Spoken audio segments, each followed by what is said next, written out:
Namaku Raffi, umur 24 tahun. Ku kerja jadi tukang cuci motor di pinggir jalan. Tempatnya kecil, atapnya dari seng bekas, dan tiap lewat orang pasti liatin kayak mau bilang, kasian banget hidupnya. Awalnya aku juga malu, sumpah. Tapi apa boleh buat? Nyari kerja susah, ijazah cuman SMA dan keluarga juga bukan orang kaya. Tiap pagi aku buka tempat cuci jam 8, beresin selang, nyiapin sabun, lalu nunggu pelanggan datang. Kadang rame, kadang sepi. Yang paling nyakitin itu bukan karena sepi pelanggan, tapi karena tatapan orang yang lewat. Ada yang ngelirik sambil senyum sinis, ada juga yang nyeletuk. Lulusan SMA, ujung-ujungnya nyuci motor juga. Aku cuman bisa senyum. Dulu aku sempat marah, tapi sekarang udah kebal. Karena kalau aku marah, mereka nggak rugi apa-apa, aku yang capek sendiri. Yang paling sering nyindir aku malah teman-teman sendiri. Waktu reuni SMA kemarin aku datang cuma karena kangen. Tapi ternyata malah jadi bahan bercandaan. Wah, si Raffi. Gimana tempat cuci motornya, udah jadi CEO belum? Kata salah satu temanku sambil ketawa. Yang lain ikut ngakak. Aku cuma nyengir. Padahal dulu aku yang paling sering bantuin mereka ngerjain tugas. Ironis kan? Tapi yang paling nyesek bukan itu. Waktu pacarku, Nisa, mutusin aku. Alasannya cuma satu. Aku nggak punya masa depan. Dia bilang, aku nggak bisa terus sama orang yang cuma nyuci motor. Aku juga punya mimpi, Raf. Aku cuma diam waktu itu. Aku ngerti semua orang punya pilihannya sendiri. Tapi dalam hati aku janji, suatu hari nanti dia bakal nyesel ninggalin aku. Sore itu aku lagi nyuci motor pelanggan. Tangan kotor, baju basah, tapi aku tetap senyum. Pelanggan itu bapak-bapak pakai mobil, dia bilang, kerja keras ya nak, jangan malu. Yang penting halal. Aku cuma jawab, iya pak, terima kasih. Dan entah kenapa kata-kata itu nancep banget di kepala. Mungkin karena udah lama nggak ada yang bilang sesuatu yang bikin semangat. Malamnya, aku duduk di warung kopi depan tempat cucian. Aku buka HP, scroll TikTok, lihat banyak anak muda pamer mobil, kerja di kantor keren, dan pakai baju rapi. Sementara aku, tangan hitam, baju bau sabun, dan gaji cuma cukup buat makan. Tapi di tengah rasa minder itu, aku lihat satu video tentang anak muda yang sukses dari bisnis kecil. Dia mulai dari jual gorengan, tapi akhirnya punya outlet di mana-mana. Waktu itu aku mikir kenapa nggak aku juga. Aku mulai ngelihat pekerjaanku dari sisi lain. Setiap hari aku ketemu orang, tahu motor apa yang mereka suka, tahu kebiasaan mereka. Ada yang cuma mau cepat, ada yang cerewet soal kebersihan. Aku belajar dari situ. Bahkan aku mulai ngumpulin uang buat beli sabun cuci motor dengan merek sendiri. Aku pikir kalau orang bisa jual kopi dan sukses, kenapa aku nggak bisa jual sabun cuci motor dan bikin nama sendiri? Tapi tentu aja, waktu aku cerita ide itu ke teman-teman, reaksinya sama. Ketawa. Lu serius, Vi? Mau jadi pengusaha sabun motor? Emang siapa yang mau beli? Ngimpi boleh, tapi jangan kebablasan, bro. Aku cuma senyum. Mungkin sekarang mereka ketawa, tapi aku tahu, enggak selamanya orang yang ditertawakan bakal tetap di bawah. Beberapa hari kemudian, ku mulai nyoba racik sabun sendiri pakai bahan-bahan murah dari toko kimia. Awalnya gagal, busanya kurang banyak dan tangan jadi kasar. Tapi aku terus coba. Setiap malam, aku baca artikel, nonton video tentang cara buat cairan pembersih.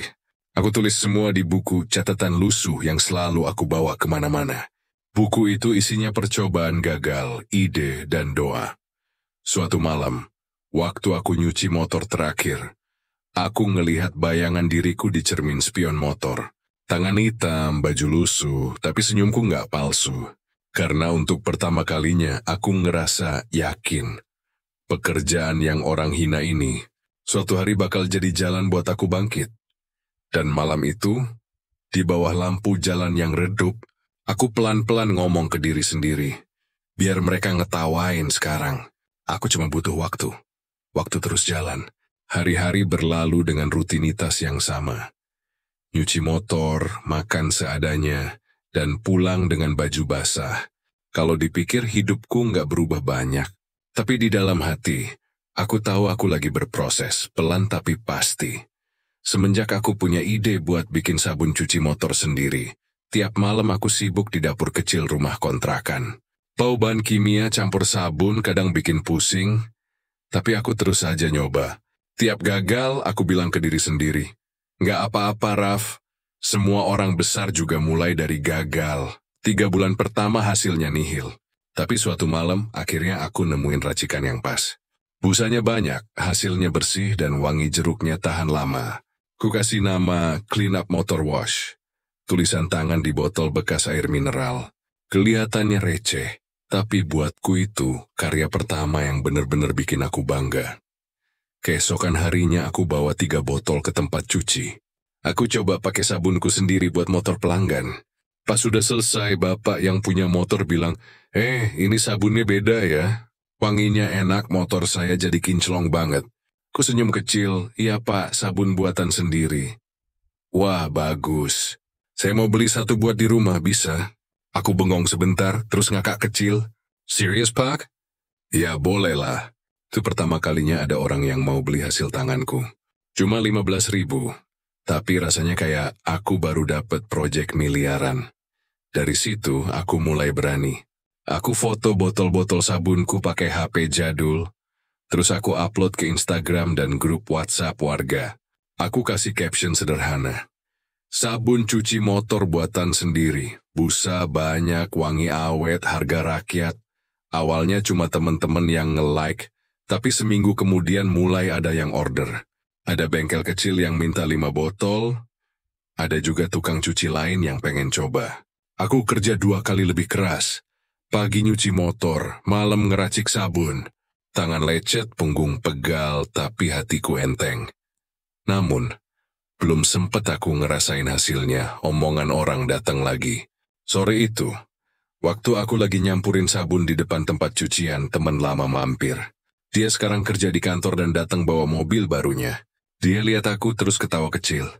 Masih nyuci motor juga, Vi. Aduh, nggak naik-naik ya karirnya. Aku cuma nyengir, iya nikmatin aja prosesnya. Dia jawab, ya semoga sukses deh. Tapi serius, kapan mau cari kerja beneran? Setelah dia pergi, aku diam lama. Bukan karena sakit hati, tapi karena sadar. Orang kayak dia nggak bakal ngerti. Mereka cuma lihat hasil, bukan perjuangan. Tapi Tuhan emang suka kasih kejutan di waktu yang nggak disangka-sangka. 2 minggu kemudian, salah satu video promosi sabunku yang aku upload di TikTok tiba-tiba viral. Cuma video sederhana. Aku cuma ngomong, orang bilang nyuci motor itu kerja rendahan. Tapi dari sinilah aku belajar berdiri. Di akhir video aku tunjukin hasil motor yang bersih banget dan logo sabunku di belakang. Nggak nyangka banyak banget yang nonton. Komentar mulai berdatangan. Salut bang, kerja keras banget. Gue juga tukang cuci motor, bangga banget lihat ini. Gimana cara order sabunnya bang? HP ku bunyi terus, pesan masuk dari orang yang mau beli. Aku panik tapi seneng banget. Dalam 3 hari, aku dapat lebih dari 200 orderan. Ku sampai harus minta bantuan anak-anak sekitar buat bantuin bungkusin botol. Aku bayar mereka seadanya, tapi mereka senyum seneng. Tempat cucian yang dulu sepi, sekarang malah rame. Banyak yang datang bukan cuma buat nyuci motor, tapi juga buat lihat si tukang cuci motor viral. Ada yang ngajak selfie, ada yang bilang, "Bang, sabunnya top banget." Rasanya surreal banget. Kayak mimpi yang pelan-pelan jadi nyata.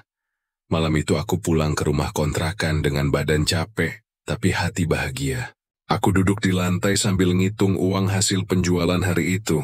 Enggak banyak, tapi cukup buat bayar kontrakan, beli bahan dan kirim sedikit ke ibu. Aku ngetik pesan ke ibu. Bu, Raf kirim uang ya. Dari sabun cuci motor buatan Raf. Nggak lama ibu bales, Alhamdulillah nak, ibu bangga. Air mataku langsung jatuh. Selama ini aku cuma pengen dengar kalimat itu. Bukan dari orang lain, tapi dari ibu. Sejak hari itu aku nggak peduli lagi sama omongan orang. Biar mereka masih mikir kerjaanku rendah. Aku tahu nilainya lebih tinggi dari semua ejekan mereka. Karena dari pekerjaan ini aku belajar arti kerja keras, sabar, dan keyakinan. Dan yang paling penting, aku sadar kalau nggak ada pekerjaan yang hina.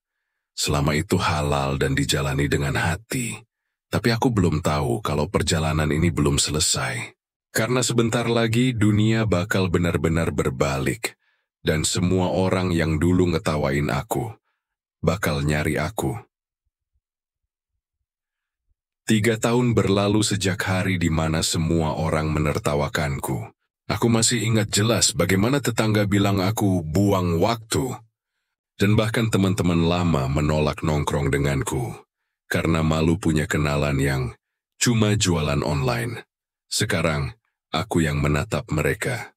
Dari balik kaca mobilku sendiri.